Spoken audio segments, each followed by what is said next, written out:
히브리서 강해. 예수를 깊이 생각하라. 하. 62. 성령의 인도.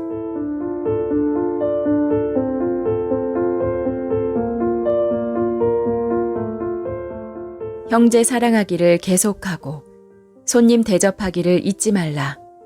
이로써 부지 중에 천사들을 대접한 이들이 있었느니라. 자기도 함께 갇힌 것 같이 갇힌 자를 생각하고 자기도 몸을 가졌은즉 학대받는 자를 생각하라. 모든 사람은 혼인을 귀히 여기고 침소를 더럽히지 않게 하라. 음행하는 자들과 간음하는 자들을 하나님이 심판하시리라. 돈을 사랑치 말고 있는 바를 족한 줄로 알라. 그가 친히 말씀하시기를 내가 과연 너희를 버리지 아니하고 과연 너희를 떠나지 아니하리라 하셨느니라. 목사님, 죄사함 거듭남의 비밀이란 책을 읽었는데 거기에서 왜 죄사함에 관한 이야기만 하고 그 다음에 어떻게 살아야 할지에 대해서는 말하지 않습니까? 죄만 사함받으면 끝납니까?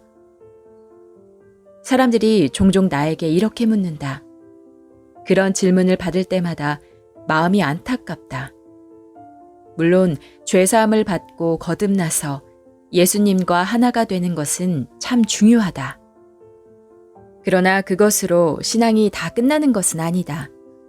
그 뒤에 어떻게 기도해야 하는지, 어떻게 믿음의 삶을 살아야 하는지 등 양육의 말씀들이 많이 있다. 그런데 전도 집회를 할 때에는 그런 이야기를 다 할 수 없어서 주로 죄사함에 관한 이야기를 한다. 그리고 믿음으로 사는 삶에 관한 이야기는 교회에서 많이 하는 것이다. 죄사함을 받고 난 뒤에 어떻게 해야 하는가? 그것은 우리가 죄사함을 받은 것을 생각해 보면 잘 알 수 있다. 한 사람의 순종치 아니함으로 많은 사람이 죄인 된 것 같이 한 사람의 순종하심으로 많은 사람이 의인이 되리라. 이 말씀처럼 의인이 되는 것은 죄인이 되는 것과 똑같은 방법으로 된다. 우리가 죄인이 된 것은 무엇을 함으로 된 것이 아니다. 아무 일 안 해도 한 사람 아담의 불순종으로 인해 우리가 죄인이 되었다. 그처럼 의인이 되는 것도 우리가 아무것도 안 해도 예수님의 순종으로 인해 의인이 되는 것이다. 그렇게 의롭다함을 얻고 난 뒤의 삶은 내 마음의 의지로 죄를 짓지 말아야지, 하나님을 섬겨야지 해야 되는 것이 아니다.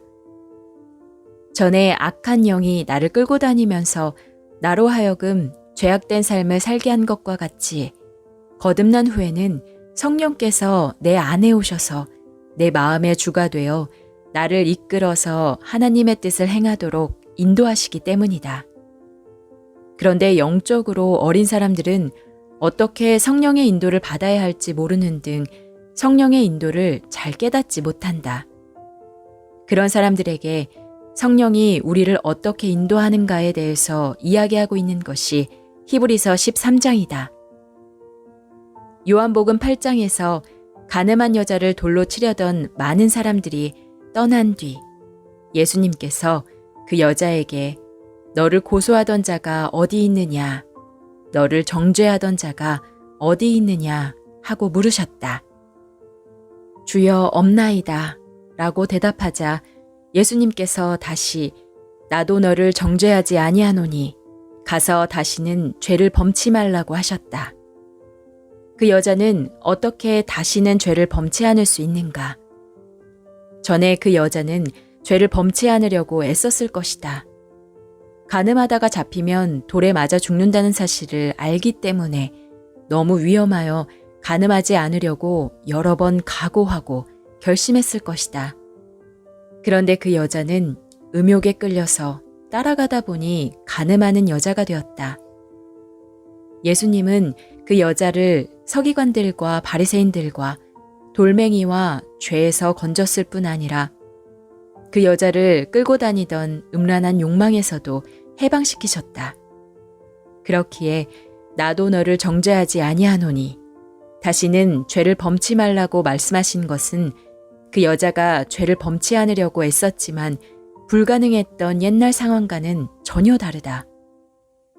예수님이 그 여자를 간음하도록 이끌고 다니던 음란한 욕망에서 해방시켜 주신 것을 의미하는 것이다. 우리도 우리 힘으로 죄를 범치 않는 것은 불가능하다. 그런데 예수님께서 우리를 죄에서 해방시켜 주시면 죄에서 벗어날 수 있다. 히브리서 13장 4절에 모든 사람은 혼인을 귀히 여기고 침소를 더럽히지 않게 하라. 음행하는 자들과 간음하는 자들을 하나님이 심판하시리라는 말씀이 나온다. 음행하는 자들과 간음하는 자들을 하나님이 심판하신다는 것이다.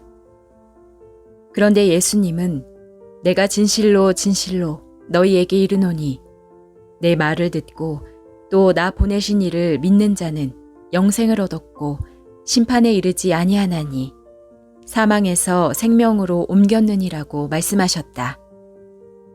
음행하고 간음하는 자들은 예수님 밖에서 음욕에 사로잡혀 있는 자이기 때문에 그들은 심판을 받게 된다.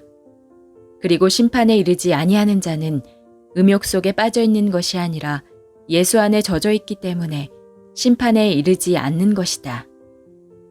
히브리서 13장은 우리를 인도하는 자와 교회에 대해서 말하고 있다. 우리를 거듭나게 해서 예수 그리스도께로 더 가까이 인도해 주는 자와 내 삶을 이끌어 주려고 역사하시는 주님의 마음과 똑같은 마음으로 우리를 이끌어 주는 교회에 관한 이야기다. 그리고 너희를 인도하는 자에게 순종하라는 이야기가 나온다. 그것은 그냥 우리에게 말하는 것이 아니다. 은혜의 성령이 우리를 그렇게 인도하고 계심을 알려주고 있는 것이다.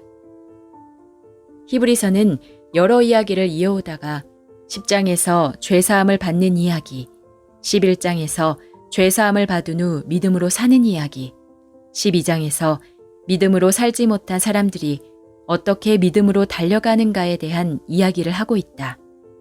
그리고 마지막으로 13장에서 우리가 교회 안에서 성령의 인도를 따라 살아야 할 부분을 자세히 설명해 주고 있다.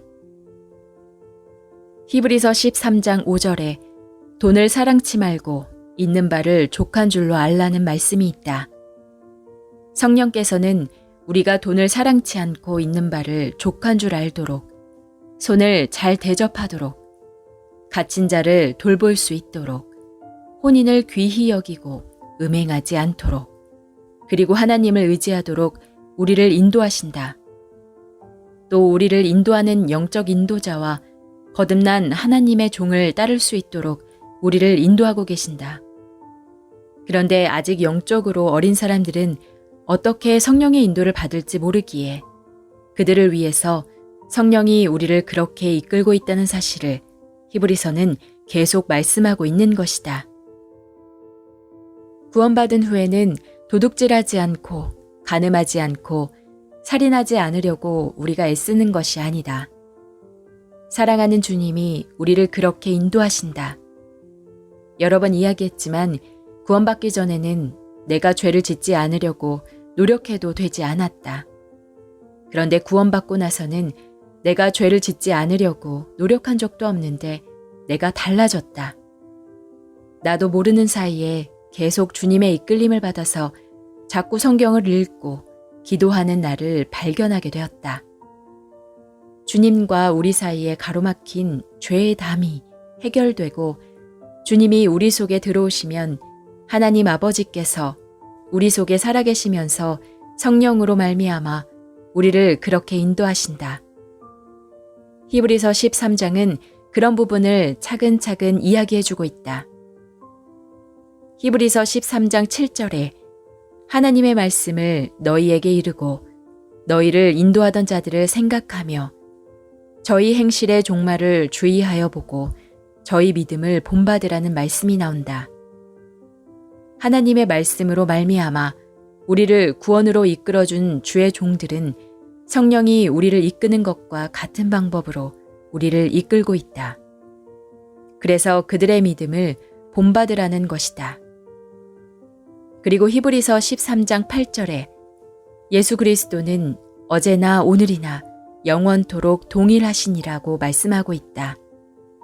사도 바울을 인도하셨던 주님, 베드로를 인도하셨던 주님, 그리고 지금까지 믿음의 선진들을 인도하셨던 주님께서 우리를 인도하신다는 것이다. 그들이 믿음의 길을 감으로 히브리서 11장을 장식하게 했던 주님께서 오늘도 그의 피로 구속함을 받은 형제 자매들 속의 역사에서 동일하게 믿음의 행적을 이루고 하나님께 영광을 돌리는 삶을 살도록 우리를 인도하고 계신다. 성경은 그 사실을 우리에게 설명해주고 있다. 히브리서 13장은 우리를 이끄는 성령의 인도를 우리에게 보여준다. 그러한 부분들을 우리에게 차근차근 말씀해주고 있다.